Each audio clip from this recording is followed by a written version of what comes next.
Bom, então vamos começando. Muito obrigado pela vinda de todos aí.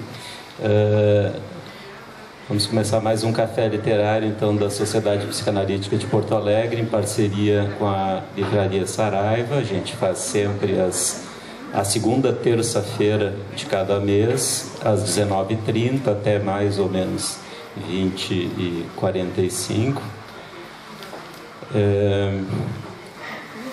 O tema de hoje vai ser o Mia Couto, e especialmente, né, esse livro maravilhoso, Um Rio Chamado Tempo, Uma Casa Chamada Terra. Nós temos, então, os nossos dois convidados, como sempre, um convidado de casa, né, a Magali Fischer, psicanalista da SPPA, e um escritor, alguém da área da literatura, e o Jefferson Tenório, então, que gentilmente aceitou o nosso convite. Ele vai começar falando. O Jefferson é mestre em letras e é escritor, e o seu livro Beijo na Parede, que foi o livro do ano de 2013 pela Associação Gaúcha dos Escritores, e está com 2 lançamentos saindo, né? Um novo romance agora para o final do ano e um livro de poemas para o ano que vem, né? Então fiquem na mira. Então vamos começar com o Jefferson. A gente vai fazer mais ou menos em torno de 15 minutos cada convidado, depois a discussão livre. Boa noite. Agradeço o convite, estar aqui falando de um autor que eu tenho lido já há algum tempo, e foi um autor que foi objeto da minha dissertação de mestrado. O Mia Couto, como acho que vocês devem saber, então, ele é um moçambicano, ele é biólogo, ele gosta de ser chamado como biólogo antes de ser chamado como escritor. Ele nasceu na cidade de Beira, e ele começa a publicação dele com um livro chamado Cada Homem é uma Raça, um livro de contos, e foi esse livro que me fisgou, deixou bastante estarrecido, né, com a linguagem extremamente poética. E ele estreia como romancista com um livro chamado Terra Sonâmbula. Esse livro que vai tratar da guerra civil moçambicana. Então, após a descolonização, há uma guerra civil, e esse livro, então, vai tratar desse período que foi bastante difícil, né, para os moçambicanos. Os livros do Mia Couto, ele já tem mais de 10 livros publicados, mais de 10 romances, além de poemas e ensaios, mas os livros de ficção dele, em sua grande maioria, eles carregam alguns temas que são recorrentes, como a tensão entre a modernidade e a tradição, a identidade, a morte, o tempo, a velhice. Todos esses são temas que atravessam a obra do Mia Couto. E esse livro, né, que nós vamos discutir hoje, não foge à regra. É um rio chamado Tempo, uma casa chamada Terra. Além disso, em todos os livros, nós temos o valor simbólico dos nomes, né? Então, os nomes que o Mia Couto dá às suas personagens, ele também tem uma elaboração estética e uma elaboração simbólica, né? Como no caso aqui do livro, em que nós temos vários nomes, né? Como o tio Abstinêncio, né? A tia Maria Vilhosa, né? A Mãe Maravilhosa. Tem um outro livro dele que ele chama uma personagem de Temporinha, que é uma personagem que não tem idade, né? Uma hora ela é nova, uma hora ela é velha.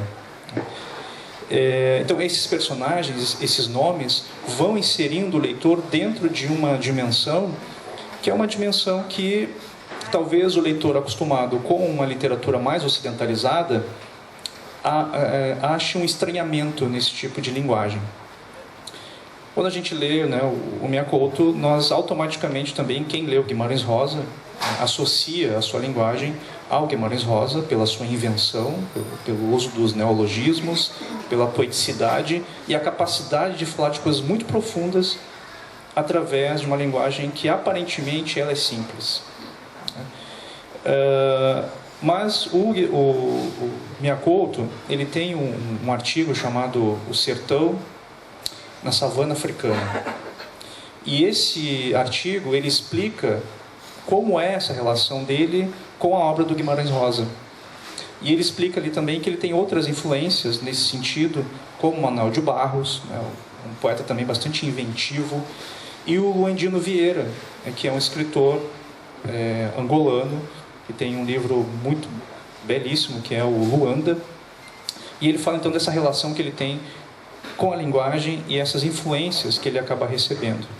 A gente até estava comentando aqui, né, que tem algumas palavras que a gente não consegue definir se é neologismo ou se é algum dialeto, né, que ele coloca também, né, no livro. Mas, voltando ao livro, o que nos salta aos olhos, pelo menos para mim, que acabei pesquisando sobre isso, a questão da identidade aqui, ela aparece bastante vezes, no sentido de que o personagem principal, o narrador, ele é um rapaz que passou muito tempo fora, né, da cidade, daquele lugar, e ele regressa. E nesse regresso, ele busca, de alguma forma, recuperar ou compreender a sua identidade. Então, a ideia de identidade no livro, ou nos livros do Miyakoto, ela acontece a todo momento. Então, é essa identidade deslocada, essa identidade que ela não é mais fixa, como nós sabemos, né? Ela já é uma identidade líquida, como dizia o Bauman. Então, essa identidade foi o que eu acabei pesquisando, né, mais a fundo, né, na obra do Miyakoto. Só para entender um pouquinho melhor de que identidade é essa que o Miyakoto está falando, vocês sabem que os africanos, e é difícil também falar em os africanos, né, porque nós estamos falando de países e não de apenas um lugar chamado África, mas há uma fixidez na identidade dos africanos, isto é, quando o Ocidente olha para a África, nós temos um imaginário, e esse imaginário, geralmente, ele é um imaginário exótico e fixo. O que o Miyakoto faz, ou ele tenta fazer, é deslocar essa ideia de identidade fixa e mostrar que esses africanos, que esses personagens, eles estão atravessados pela modernidade, né? Então, os moçambicanos não pararam no tempo, eles também foram atravessados pela pós-modernidade. Então, esse tipo de personagem é que interessa para o Miyakoto quando ele fala de identidades, né? Então, nesse caso aqui, né, nós temos esse personagem em que ele vai chegar numa cidade e o mote para ele chegar nessa cidade é que o avô dele, né, morreu. Mas quando ele chega lá, ele se dá conta de que o avô não morreu muito bem. O avô está morrendo. E até o próprio avô não sabe se ele morreu, né? E aí chamam um médico, e o médico que representa a ciência, aquela que diz, morreu mesmo, né? Nenhum médico é capaz de dizer se o avô Mariano morreu ou não morreu, né? Ora, para nós, se deparar com uma situação dessa, eu digo nós ocidentais, em que nós fazemos uma espécie de asepsia da morte, nós queremos a morte bem longe, nós não queremos falar dela. Se deparar com um corpo que se recusa a morrer, ou um morto que não para de morrer, nos causa um estranhamento. E é tão estranho isso, porque quando a gente vai se debruçar e fazer um olhar mais crítico em relação à obra do Miyakoto, nós não temos instrumentos para fazer uma análise. Eu já vi algumas pessoas dizendo que isso aqui dizendo que isso aqui é um realismo mágico, mesmo que o Gabriel Garcia Marques faz. Eu discordo. Não é isso que está acontecendo aqui. O que o Miyakoto trabalha são substâncias que são impalpáveis. São substâncias que nos escapam. O sagrado nos escapa, o mito nos escapa. Não há algo em que eu consiga analisar e dizer a verdade sobre aquilo. Isso foi uma grande dificuldade que eu tive quando eu comecei a trabalhar com Miyakoto, porque as teorias que eu utilizei não davam conta desse efeito estético e literário que tinha no livro. E aí eu fiz uma coisa muito maluca, ainda bem que a minha orientadora aceitou, e no meio do mestrado eu decidi parar de ler o Zygmunt Bauman e comecei a ler o Nietzsche. E o Nietzsche me disse algumas coisas que me ajudaram a compreender um pouco o Miyakoto. Foi uma coisa bastante arriscada, porque o Nietzsche é a filosofia hard, a filosofia mais dura, e tentar aplicar isso para entender o que é a identidade do Miyakoto foi bastante complicado. Mas o que o Nietzsche nos diz, simplificando, é o seguinte: vocês sabem que todos os filósofos tentaram definir o que é a verdade. E eu queria definir o que era identidade. Eu queria dizer qual é a verdade sobre uma identidade. Desde os estoicos, passando pelos pré-socráticos, os modernos, todos eles se debruçaram sobre o que é a verdade. O Nietzsche, que é um pré-existencialista, vai dizer o seguinte: olha, a verdade não é importante. Vejam só. Todos esses anos, todo mundo querendo saber o que é a verdade. E chega o Nietzsche e diz: a verdade não importa. Bom, mas o que importa então? Importa são os discursos, são os argumentos que eu faço até chegar a determinada verdade. E mais, a quem interessa essa construção de verdade? A quem interessa a construção de verdade sobre os africanos? A quem interessa os argumentos sobre o que é ser um africano ou o que é ser um moçambicano? Portanto, a verdade não é um lugar, não é um objetivo. A verdade é um percurso. A verdade é uma construção. E aí, quando eu cheguei nisso, eu pensei, bom, agora sim eu estou começando a entender o que o Miyakoto está querendo dizer com isso. O título, Um Rio Chamado Tempo, Uma Casa Chamada Terra, nós temos aqui metáforas óbvias, né? Então, o rio, que é metáfora do tempo, e a casa, que é metáfora da terra. Em determinado momento do livro, um dos personagens, que eu não me lembro qual agora, vai dizer uma frase que é bastante interessante para a gente pensar a ideia de tempo. O rio tem a boca na chuva e a cauda no mar. O rio tem a boca na chuva e a cauda no mar. É o Juca Sabão, exatamente. Ele que diz essa frase. Essa frase é impressionante porque nos dá a dimensão do que significa o tempo para os moçambicanos. E depois, mais adiante, ele vai dizer que um rio tem nascente é uma coisa ridícula. Porque o rio não nasce, ele é sempre. E se o rio é a metáfora do tempo, é isso que ele está querendo nos dizer. Ou seja, o tempo para os moçambicanos, para os africanos, não tem um começo e não tem um fim. O tempo é sempre. O tempo é sendo. Nesse sentido, o tempo, ele é um fator narrativo aqui dentro desse livro, porque nós temos esse tempo entre o passado e o futuro. Isto é, o passado é representado por esse avô que não quer morrer.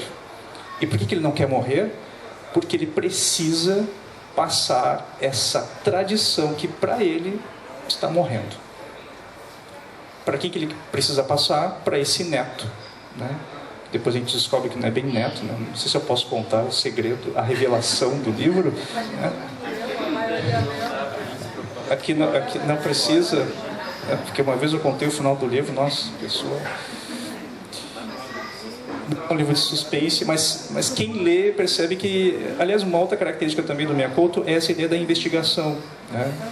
É sempre alguém de fora, algum estrangeiro ou alguém que regressa, e que ele precisa desvendar alguma coisa, né? No caso aqui ele precisa desvendar por que o avô não morre, né? Precisa desvendar que cartas são essas que ele recebe, se são mesmo do avô dele, né? E depois essa revelação final que ele descobre que na verdade ele não é neto, ele é filho, né, do Mariano, e ele tem o mesmo nome, né, do avô Mariano, do pai Mariano. Então essa ideia de tempo, ela vai fazer isso, ela vai então tentar juntar ou ligar essa ancestralidade ao presente e à projeção do futuro, tá? Então é esse tempo que ao mesmo tempo ele vai devastar, digamos assim, a idade das pessoas, mas também ele vai conservar através das tradições, tá? E a outra parte do título, que é uma casa chamada Terra, a Terra também é um tema muito simbólico, não é à toa que ele começa o primeiro romance dele chamado Terra Sonâmbula, a Terra que é um lugar onde guarda os mortos, a morada final, e é também onde brota a vida. Essa é a metáfora que o Miyakoto utiliza quando ele fala da terra. E a casa. A casa também tem uma representação muito forte, porque a casa como pátria, a casa como nação. E aqui eu abro um parênteses para a gente entender melhor o que significa a casa para o moçambicano e para alguns africanos. Eu sempre gosto de falar moçambicano assim, para os africanos, porque não pode botar todo mundo na mesma panela, né? Achar que todos os africanos pensam dessa forma. A casa, como nação, ela parte do seguinte pressuposto, seguinte premissa. Vocês sabem que na Idade Média nós tínhamos uma população de mais ou menos 500 milhões de pessoas, tá? Com as grandes navegações, nós tivemos aí uma ampliação de quase o dobro de pessoas em pouco tempo. E, obviamente, que as comunidades que eram pequenas começaram a ficar muito grandes. Então, eu já não conseguia mais ver os limites do meu país ou do meu lugar. Quem disse isso, que eu estou dizendo agora, foi um sujeito chamado Benedict Anderson. Ele escreveu um livro chamado As Comunidades Imaginadas, em 1983. Nesse livro, ele vai falar sobre como os países nascem, como as nações nascem. E aí ele vai dizer isso, que antes eu subia no morro mais alto e eu conseguia ver os limites do meu país. Tanto que a palavra país é a junção de duas palavras, pays e paisagem. Pays, do francês, significa camponês, e paisagem, que significa paisagem. Então, o país é aquilo que eu consigo ver, são os camponeses que eu consigo ver na minha paisagem. Com esse aumento demográfico, essa explosão demográfica, fica impossível eu conseguir ver os camponeses na minha visão. Como eu não tenho mais esse contato físico e esse contato visual, o que acontece? Eu começo a imaginar o meu país. E dentro dessa imaginação são atravessadas os idiomas, o mito, o pertencimento identitário. Todos esses fatores vão fazer com que eu me sinta parte daquele país. Ora, se esses países ficam muito grandes, eu preciso de um Estado que crie leis. As primeiras leis que foram criadas para esses Estados grandes foi a tanatopolítica, que significa administrar a morte do outro. Então era isso que o Estado fazia, administrava a morte do outro. Com o século das luzes, né, o século XVIII, né, com Montesquieu, que vai escrever O Espírito das Leis, depois o Rousseau, que vai falar sobre o contrato social, depois o Voltaire, o Kant, né, e por último a Revolução Francesa, nós temos aí uma iluminação, ou seja, uma humanização do Estado. Então esse Estado vai dizer o seguinte, olha, agora essas pessoas aqui, nós tomamos conta, eles têm direitos, né? Então eu passo a fazer então uma biopolítica, ou seja, eu passo a administrar não mais a morte das pessoas, mas a vida das pessoas. Mas administrar a vida das pessoas vem com um pacote. E esse pacote é que eu também posso lidar ou administrar a liberdade delas. E quando o Miyakoto fala em casa, ele está se opondo a essa ideia de que o Estado pode interferir na minha liberdade. Ou seja, pensem na história de Moçambique, marcada por guerras. Se eu não proteger a minha casa, o que sobra? Então, por isso que a casa vai ser a minha nação, aonde o Estado não entra. E se entrar, eu ainda tenho a família. A família é a minha pátria. E se a minha família for dizimada, eu ainda tenho meu corpo. E o meu corpo é minha casa. Aqui o Estado não manda.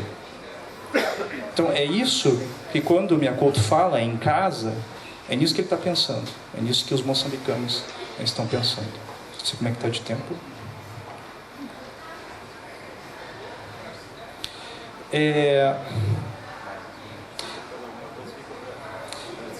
É muita coisa para falar sobre o Miyakoto. Mas, bom, para a gente terminar, eu queria ler um trecho aqui, né, para a gente passar então a bola.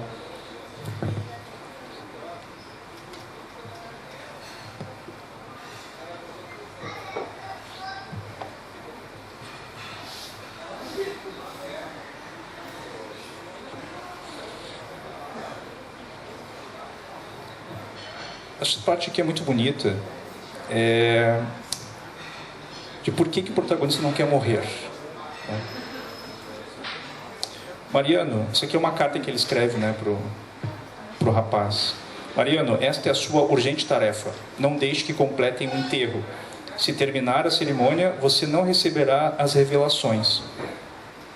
Sem essas revelações, você não cumprirá a sua missão de apaziguar os espíritos com anjos, Deus com os deuses. Estas cartas são um modo de lhe ensinar o que você deve saber. Neste caso, não posso usar os métodos da tradição. Você já está longe dos Malinanes e seus Chuquembos.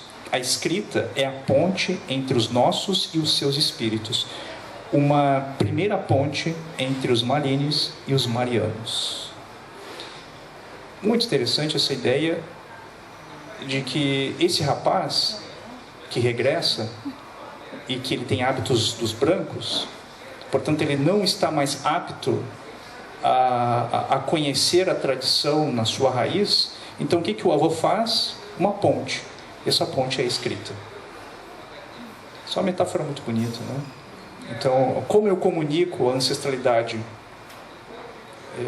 já que ela não pode ser de outra forma a não ser desse jeito formal, escrito. Aí tem toda uma discussão sobre a questão da oralidade e da escrita que existe na literatura africana, mas que eu não vou entrar aqui, porque não dá tempo. É isso. Obrigado.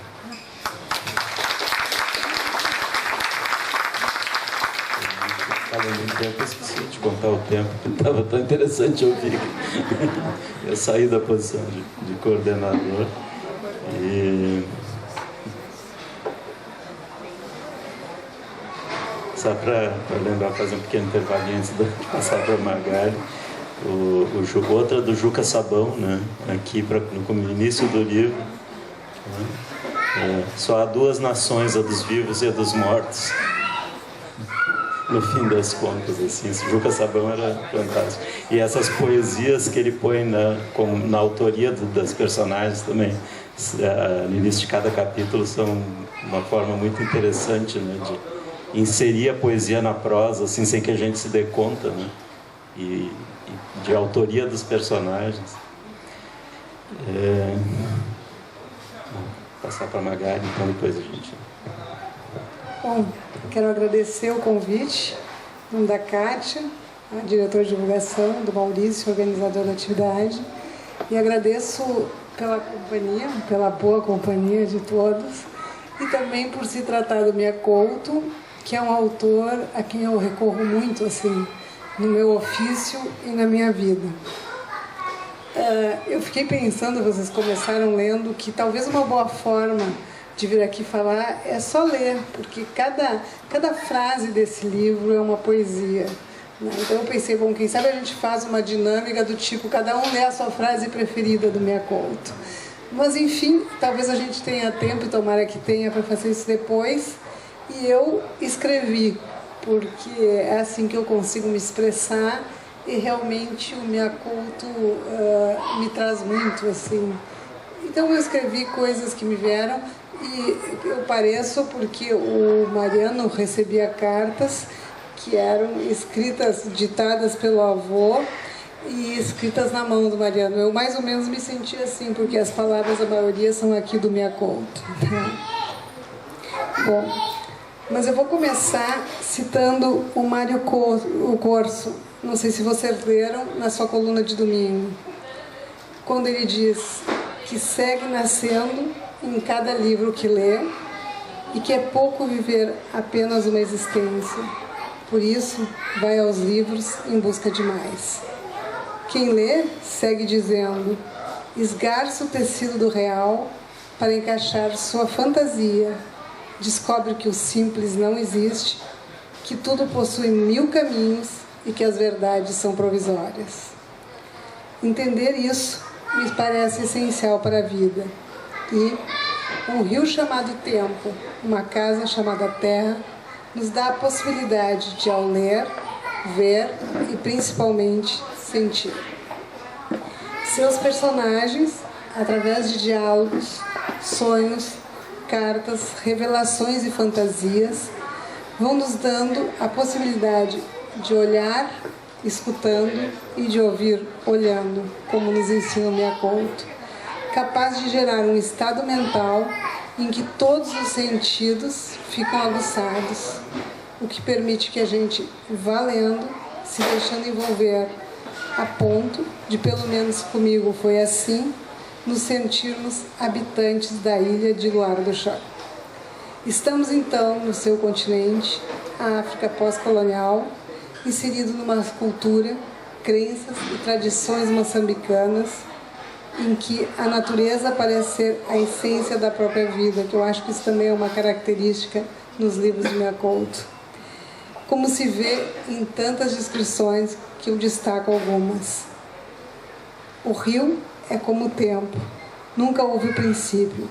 O primeiro dia surgiu quando o tempo já muito havia estreado. Há lugar melhor para deitar belezas que o rio que havia sido o céu de sua infância? A árvore dá sombra, pessoas dão a sombra.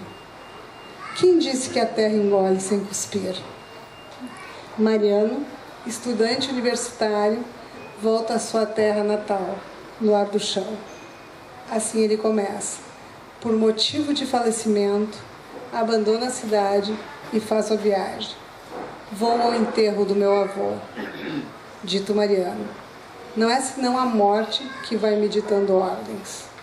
Assim começa o livro e logo no início me vejo capturada pela escrita simples e complexa, poética e apaixonante de Minha Couto, com frases, poesias que embalam e dão sentido e vida à dor da perda, como morto querido nunca para de morrer, ou o azul lhe fazia falta por ter sido a sua primeira cor.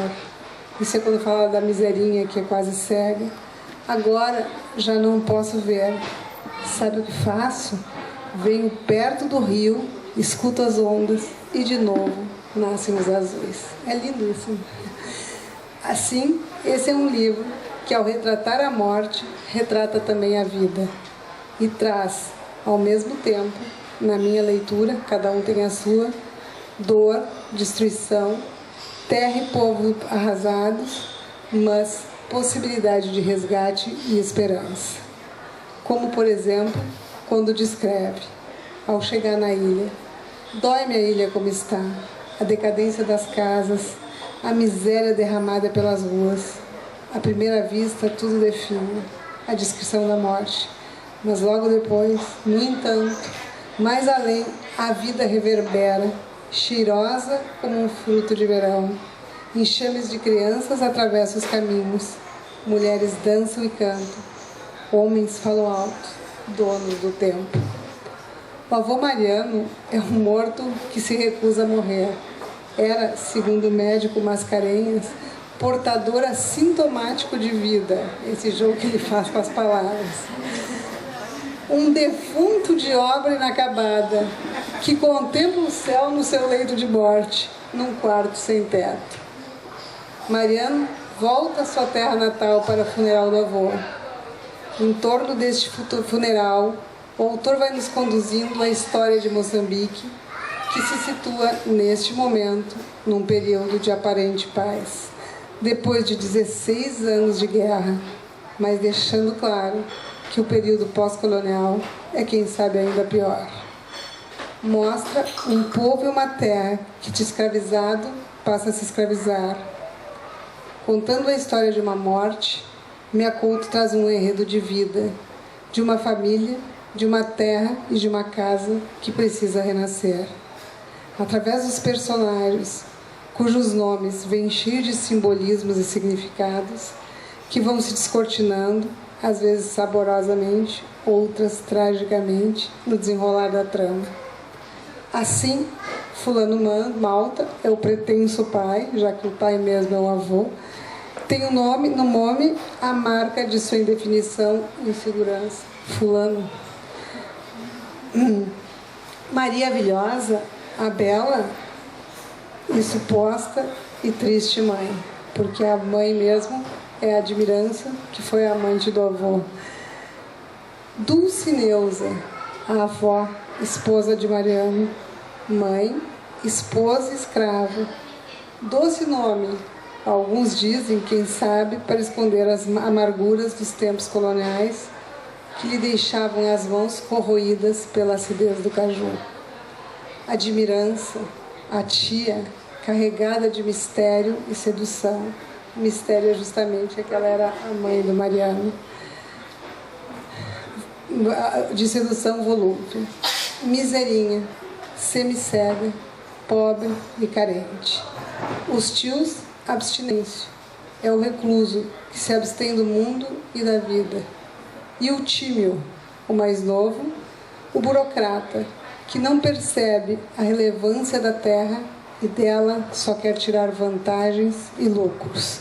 Tem um amigo, Juca Sabão, o coveiro, que é o curoseiro moando, e a sua irmã, Naimbete, não sei como se diz, símbolo da terra. Bom, todos esses são membros de uma estrutura familiar rompida, que Mariano tem a missão, através da morte do avô, de reconstruir. Enquanto aguarda a cerimônia, o Mariano, testemunha de estranhas visitações, que lhe chegam através de pessoas, sonhos e cartas. O avô comunica-se com netos por cartas que são ditadas por ele, escritas pela mão do neto. Mariano entra, então, num mundo dominado por uma espiritualidade que ele vai reaprendendo.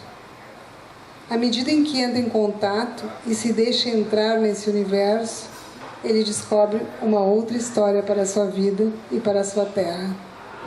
Através de tramas incestuosos, romances familiares, amores, amantes, crime, desigualdade, traições e injustiças, Mariano, nessa ilha, vai tendo um encontro consigo mesmo, com a sua identidade. Como disse. Mia Couto, com maestria, nesse livro, misturando elementos fantásticos com poesia, nos sensibiliza, nos captura, deixando vir à tona a parte poética que pode existir em cada um de nós. Pode, a Marília, o Celso, eles acham que existe, eu acho que pode existir. Assim, além de nos colocar em luar do chão, na casa, que tem um nome, Nhumbacaia, e tem esse nome composto porque designa os pontos extremos do país para contemplar tanto os parentes do norte como os parentes do sul. Ele também nos coloca no nosso país, no nosso mundo, nos tempos sombrios que estamos vivendo. Quando vemos Mariano falando ao tio Tímio da beleza da ilha, nesse diálogo o tio Tímio responde: bonito. Eu não sei se ele fala assim, eu falo. Isso tudo tem um valor. Mariano comenta, ele não dormia de olhos fechados.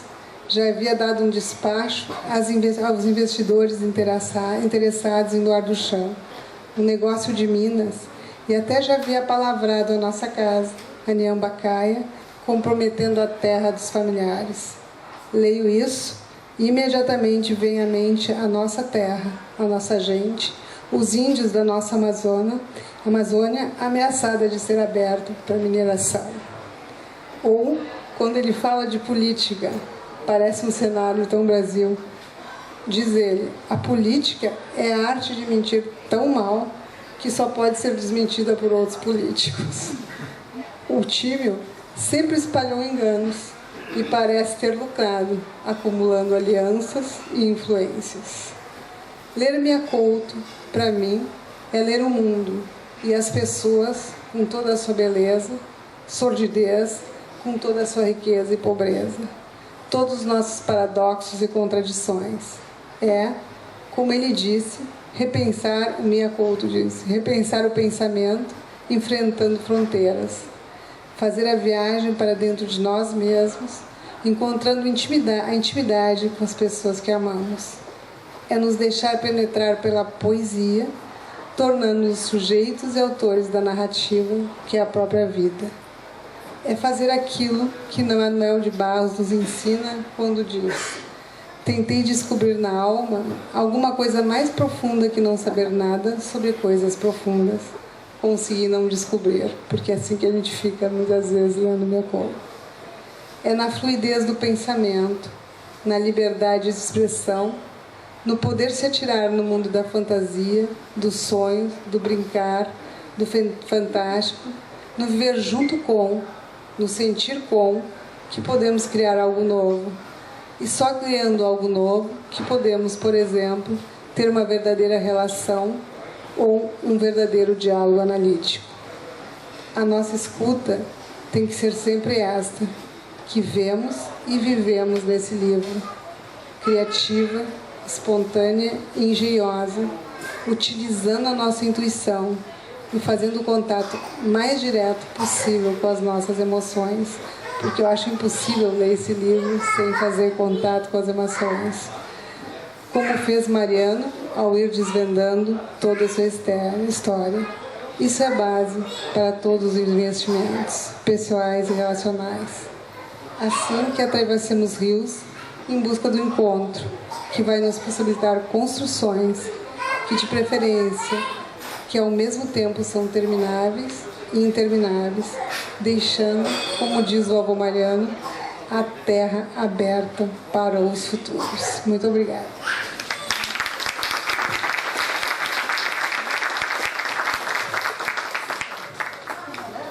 Depois tem várias coisinhas, vários escritos, enfim, marcados em frases que eu acho que são, assim, inspiracionais.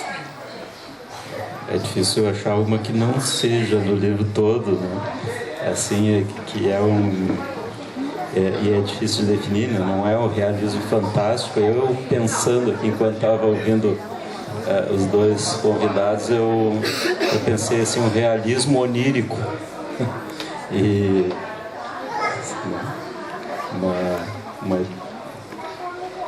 uma ideia formada de contradições e uma ponte com a gente, né? Porque que enquanto eu estava lendo, assim, em alguns momentos me ocorreu assim que no final do livro ele poderia muito bem acordar e tudo ter sido um longo sonho também, e seria compatível, porque a linguagem é totalmente onírica, né? Ela é recheada de sinestesia, né? Assim, os sentidos se mesclam e se traduzem um no outro, a visão, o olfato, assim, né? Que também é próprio do funcionamento de sonho, e é próprio do nosso métier também, na psicanálise, a gente poder entrar dentro do sonho. Ele facilita totalmente. Bom, vamos abrir para o pessoal falar, quem se anima ou se inspira, estão sentindo.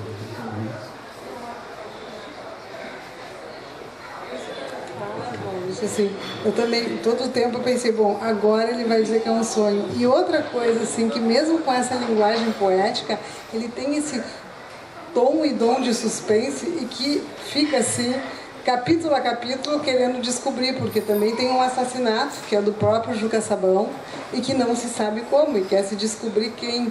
E no início, logo no início, a avó, a Dulcineusa, diz para o Mariano: eu que matei teu avô. Né?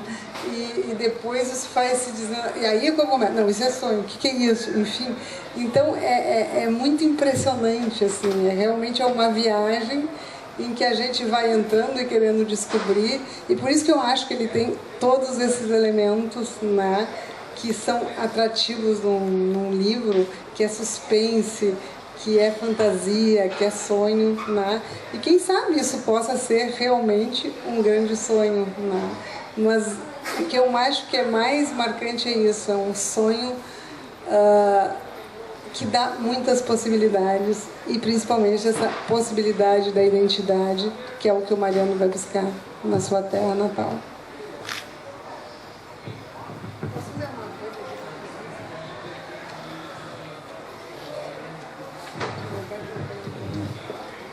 Como nos sonhos não existe contradição, né? Então mesmo a gente vai entrando nesse espírito que mesmo depois de uma confissão a gente continua incerto do que foi confessado por alguma personagem. Enquanto a Margarida está achando, não sei se o Jefferson queria colocar mais um. Isso que a gente tem quando a gente lê o Miyakoto, de ficar nesse espaço onírico, o que talvez nós chamemos de onírico para eles é a realidade. E isso é o que eu chamo de dar uma torção no nosso pescoço, né? Que a gente só olha para um lado, e aí quando a gente lê o Miyakoto, ele nos obriga a olhar para outro lado e nos obriga a ter uma outra visão sobre o que é a vida e sobre o que é a morte, né? Os livros do Miyakoto, eles caminham para essa direção, que é a naturalização da morte, a naturalização, não como nós a conhecemos, porque nós temos uma espécie de celebração da eternidade do corpo, e eles têm uma celebração da eternidade da alma. A gente pode chamar isso de alma, né? Tu falou, tem gente pesquisando sobre o realismo anímico, para tentar compreender o que é isso aqui no livro do Miyakoto. O anímico, então, algo mais metafísico, voltado para o espírito, para as questões da alma.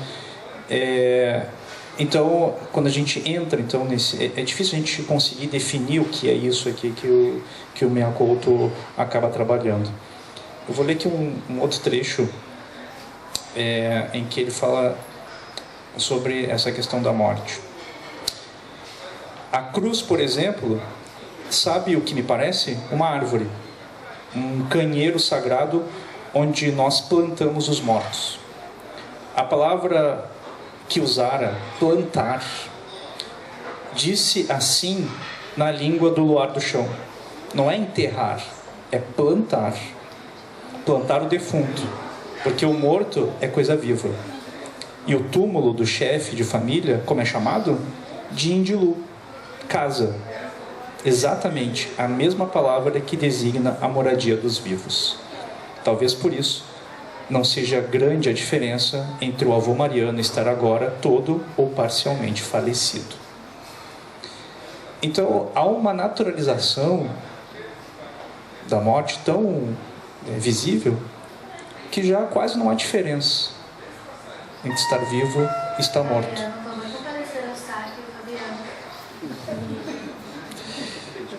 Eu também entendi Mariano.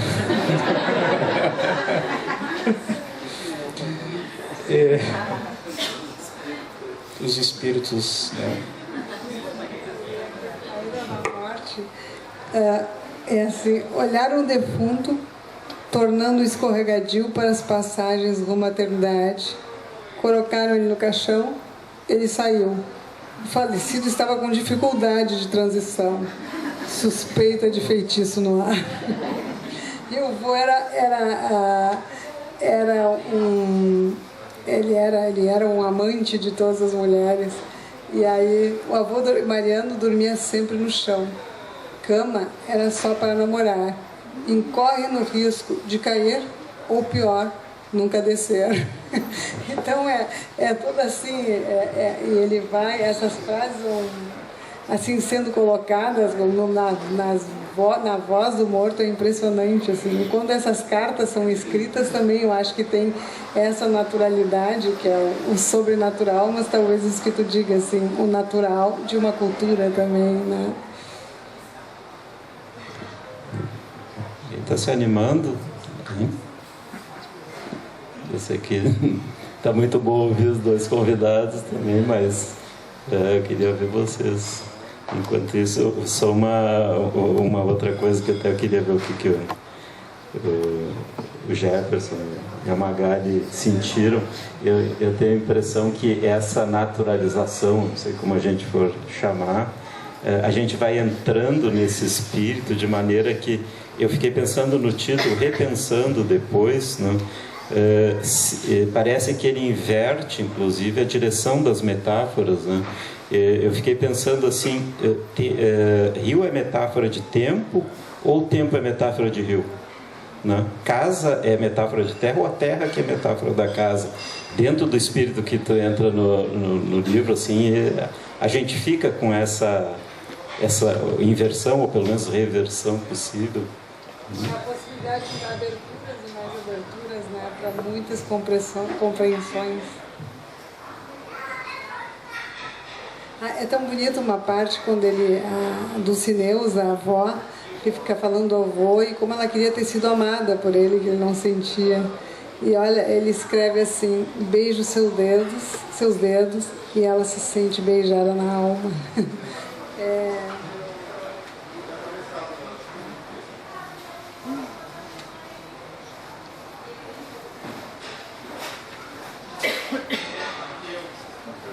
Se vocês não quiserem fazer perguntas, podem recitar trechos também. Eu vou passar o microfone porque o pessoal está gravando para a internet. Na fantasia da Dulcineusa, ele estando no estado de semi-morto, ele ficava só com ela. Essa era a fantasia. Exatamente, inclusive ela disse que matou para ficar só com ela, para não ser de mais ninguém.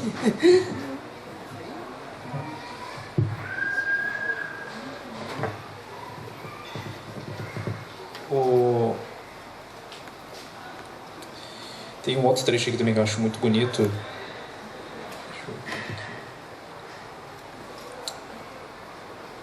Que ele fala, um dos aspectos que o Miyakoto trabalha também é a ideia de Deus, né, que aparece também em muitos nos livros. Eu vou ler aqui o finalzinho de uma das cartas, que ele diz o seguinte: fico calado, assim, silencioso, vou rezando. Que a gente reza melhor é quando nem sabemos que estamos a rezar. Silêncio, doutor. O silêncio é a língua de Deus.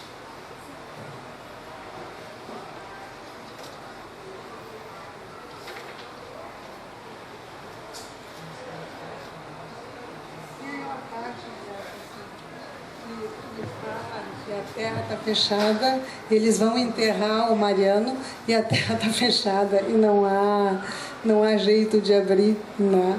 É maravilhoso.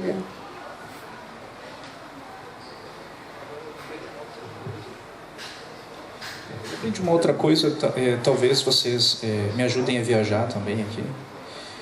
Mas relendo esse livro aqui, que a gente sempre acaba fazendo comparações, né, com outros livros. Mas me pareceu um Hamlet isso aqui, porque se a gente for pensar no Hamlet, né, nós temos um assassinato, nós temos um morto que fala com o filho, e aqui nós temos também, né, depois a gente descobre que é o filho falando com o pai. O Hamlet não conversa por cartas, mas eles conversam. Aqui também há uma comunicação com os mortos. No Hamlet nós acreditamos também naquela história, né, e aqui também nós acreditamos, né, que o morto pode falar. E há essa ideia de investigação, né, de saber de fato o que aconteceu. Então, não sei, alguma coisa... e tem um outro elemento aqui também que une os dois, que são os coveiros. E o coveiro, como é que é o nome do coveiro mesmo? Cruzeiro. E o Mariano, né, o neto,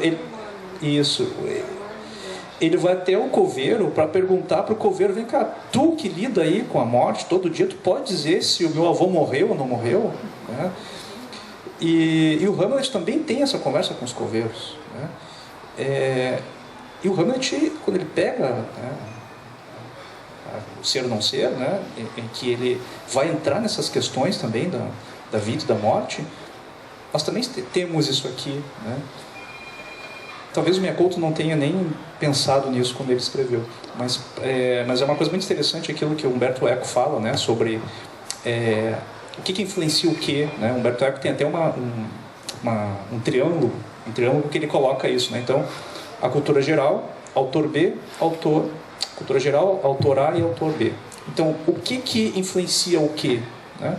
Será que o autor B foi influenciado pelo A, ou será que ele foi influenciado pela a cultura geral? Então não há como saber isso. Né? Mas eu achei a similaridade, né, bastante impressionante. Talvez quem quiser estudar e fazer aí uma dissertação sobre isso. Shakespeare e Miyakoto.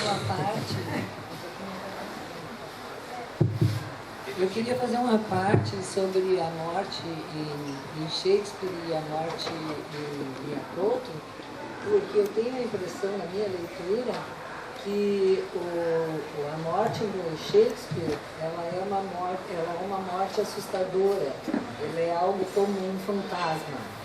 E o Miyakoto não. Se tu pegar a Terra Sonâmbula, tu vai ver que os personagens, eles convivem com o morto de uma maneira absolutamente natural. Né? Então, aí eu acho que as duas mortes são diferentes. A percepção de morte numa cultura e em outra, ela é diferente. Certamente, são diferentes, até porque são culturas diferentes, né? Sim, momentos. São momentos diferentes, e o próprio a ideia de fim que nós temos, né? Não é a ideia que os moçambicanos, os africanos têm, né? Essa ideia de eles convivem com isso, né? Assim como a ideia de mito também, né? Nós trabalhamos o mito como algo simbólico, algo que está nos livros, algo que está lá. E os moçambicanos trabalham com os mitos como se eles de fato estivessem ali. Né? Os mitos são presentificados, os mitos estão ali. O mito, ele acaba revelando aquilo que... Ele revela o sagrado. Né? A palavra mito, né, que vem do mitós, significa palavra. Né? Então, é trazer o sagrado até a palavra. E aí, quando eu trago o sagrado até a palavra, eu tenho esse mito presentificado. Esse mito, ele não está nos livros, ele está junto com as pessoas. Então, você tem toda a razão, né?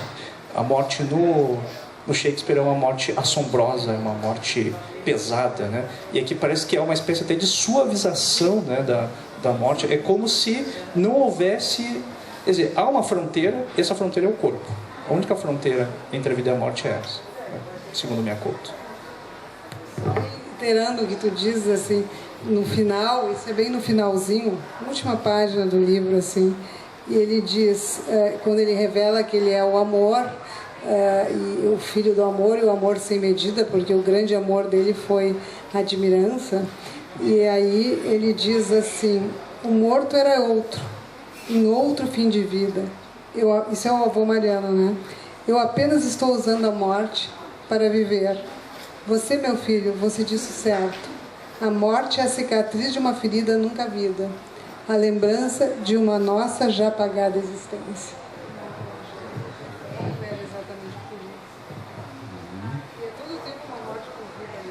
O próprio ritual da morte, né, em que eles retiravam o teto do quarto, quer dizer, essa para mim representa bem essa transição suave, as fronteiras borradas, né, ou eliminadas assim entre uma coisa e outra, né, se eu bem me lembro do monólogo do Hamlet, no ser ou não ser, lá pelas tantas ele refletindo: morrer para dormir, É um destino que bem merece ser desejado. Dormir, talvez sonhar, eis onde surge o obstáculo.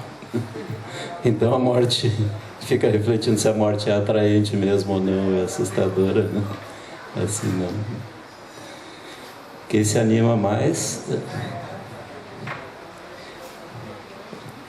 Vamos falar bem próximo do microfone, que a gente está gravando, vai para o YouTube, então se não falar no microfone não vai. Boa noite, eu sou Elisa e eu sou moçambicana. Enquanto a rainha do Miyakoto, vim estudar psicanálise aqui em Porto Alegre. Então, vim estudar psicanálise, várias questões surgiram, né, durante este meu percurso. Eu estou a morar em Porto Alegre há 3 anos e uso bastante Miyakoto para escrever. Estou fazendo mestrado e uso bastante Miyakoto para a minha pesquisa. Porque eu e vários psicólogos e psicanalistas que, de alguma forma, tiveram que sair de Moçambique para se formar, quando voltam para Moçambique, a gente se dá conta de que alguma coisa ali que acontece de diferente na escuta, não só na escuta, né, na própria leitura do sofrimento, que vem, e o Miyakoto retrata muito bem isso, né, porque o sofrimento, ele vem de uma outra ordem, e que está muito ligada à questão do antepassado, né? Que é o que a gente está falando agora sobre o que eu escuto de vocês, assim, essa leitura sobre a morte, e acho que o Jefferson falou muito bem quando fala que aquilo que para aqui é onírico, né? Na outra cultura é algo natural da cultura, né? E daí, pensando em psicanálise, né? Como fazer essa leitura e como fazer essa escuta sem a gente recolonizar, que é a minha questão de pesquisa, né? Porque a gente vem adquirir do ocidental e daí chega no país, né, e, como é que a gente vai, né, pensar na psicanálise dentro dessa realidade que está muito fora daquilo que a gente... A forma de trazer o sofrimento é bastante diferente na escuta, assim. Então, eu uso bastante uma expressão do Christian Dunker, quando ele fala da psicanálise brasileira, né, que também teve que ser readaptada à cultura daqui do Brasil, né, que tem as suas características. O mesmo, eu penso na minha pesquisa, ainda é um início de um trabalho, né, de pensar numa psicanálise moçambicana, né, com toda essa realidade cultural, mas é muito bom escutar isso. O onírico está uma flor da pele, né, pelo menos é a impressão que a gente tem pelo Miyakoto. Não entendi qual é a tua tese, qual é o... Eu estou fazendo mestrado em psicanálise, né? E a minha pesquisa é pensar numa psicanálise voltada à cultura moçambicana. Só isso. Eu acho.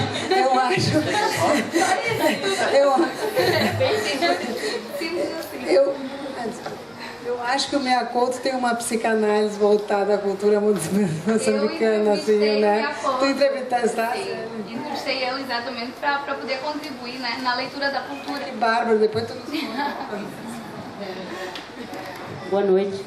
Eu só quero recitar um trecho que eu tenho dele, que eu sou uma apreciadora de Miyakoto. Não sei de que livro ele faz parte, vocês podem me ajudar, né? E aí eu carrego esse texto comigo. Preciso ser um outro para ser eu mesmo. Sou o grão de rocha, sou o vento que a desgasta.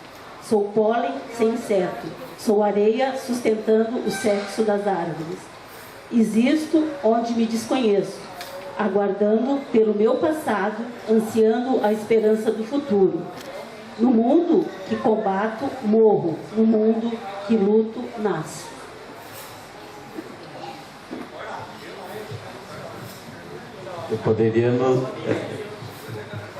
Mas você poderia nos dizer de que maneira te tocou? Porque eu tenho a impressão,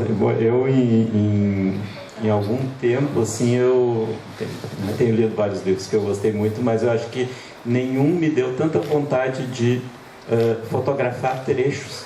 Não. Eu fotografava e cortava no celular e ficava muito tentado a mandar para os amigos e me segurar. Porque ele tem isso, né? Assim, então, quem sabe tu nos diz como é que te tocou esse trecho.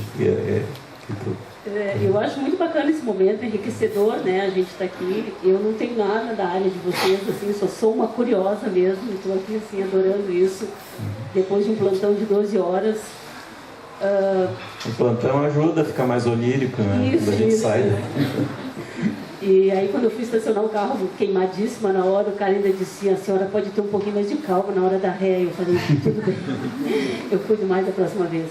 Mas eu acho que é bem isso, entendeu? Eu tiro um tempo assim da minha vida para ler, mas eu ainda não consigo ter muito esse tempo, porque eu tenho uma vida bem atribulada.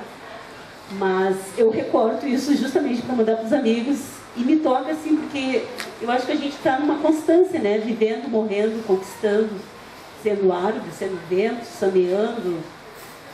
Então eu não sei, me tocou muito esse pensamento, assim, esse trecho, e eu carrego ele comigo, assim, justamente para fazer esses recortes e mandar, assim. E na hora de tu não ter muito o que fazer, ou tá entediado, ou tá no trânsito, tu pega e fica relendo ele até eu decorar uma hora. Eu acho que eu vou conseguir decorá-lo, assim, porque ele me toca profundamente. Eu não estou te enxergando, eu até levantei para poder te ver.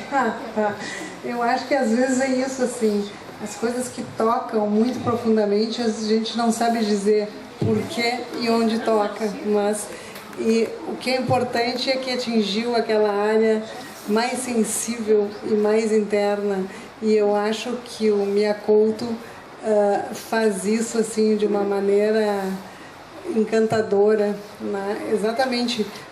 Quando eu li a primeira vez esse livro, claro, ele veio carregar. Eu conheci esse livro através de uma amiga que me deu de presente de aniversário. Então ele já veio com uma dedicatória linda, porque ela é meio poética. E eu já li assim, embalada pela poesia. Eu fiquei encantada também. Eu comecei a anotar, e quando eu vi, eu acho que eu tinha reproduzido quase todo o livro, né? E exatamente assim, quando eu fechei o livro, eu disse: tá, mas qual é a história mesmo desse livro, afinal, né? E eu não sabia mesmo, mas eu sabia que eu tinha sido muito tocada, né? E na prática, no trabalho, nosso trabalho, por isso que eu te disse assim, que o Mia Couto, ele ensina a fazer psicanálise moçambicana. Muitas vezes assim, eu estou trabalhando e me vem alguma frase, e que aí eu me sinto mais conectada de alma com o paciente. Não,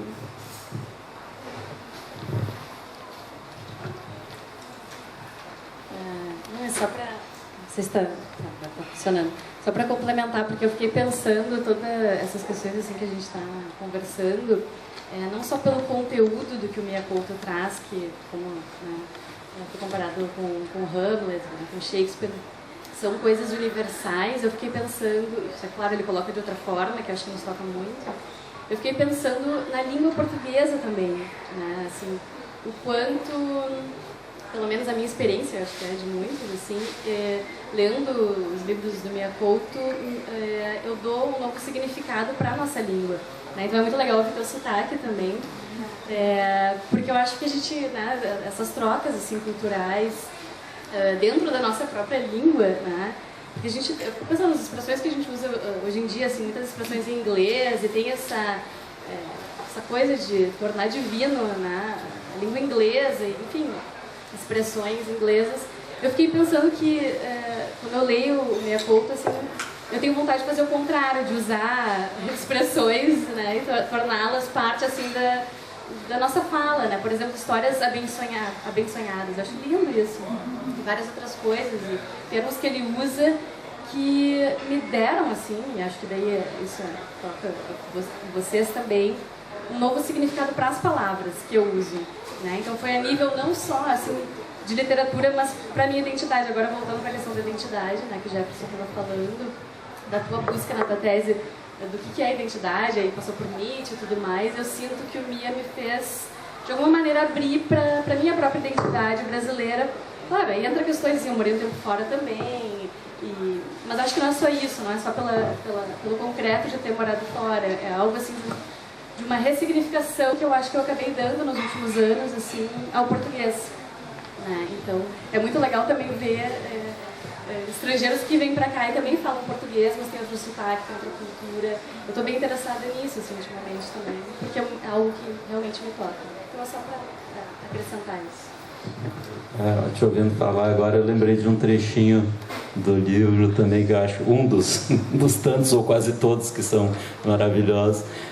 Mas um momento ali onde o Marianinho deixa a ilha, né? E o avô, pai, desata a chorar, ele que nunca tinha chorado, e ele tenta consolar o avô, pai, dizendo que ele vai voltar, né? E o avô diz uma coisa para ele, assim, que eu achei fantástico. O avô diz: quem sai de um lugar assim pequeno nunca volta, mesmo que volte, né? Assim, não volta mesmo, né? Então, também não é só... Ele nos puxa para sair do clichê, né? Assim, aquele a busca da identidade, ou retorno à sua identidade, não. Fica bem claro aí que é uma construção de uma identidade, não é uma volta a uma identidade, né?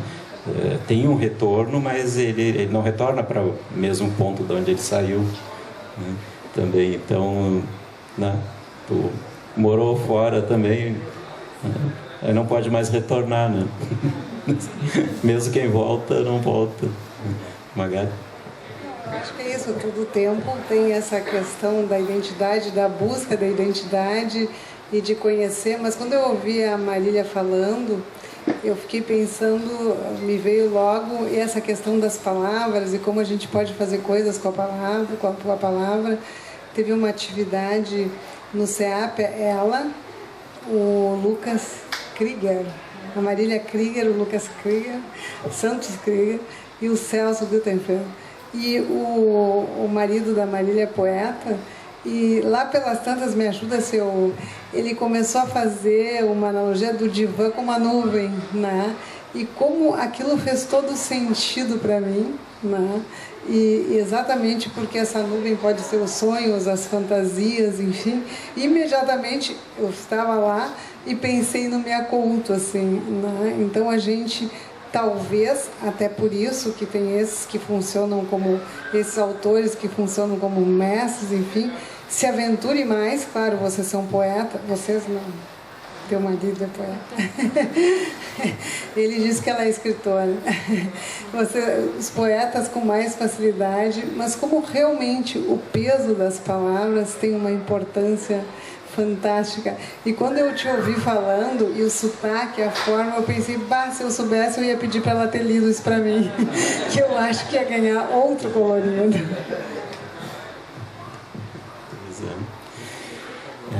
A gente está chegando no nosso horário, o pessoal costuma esquentar, mas quando embalou... Vou ler um outro trechinho do escritor aqui que eu acabei de descobrir.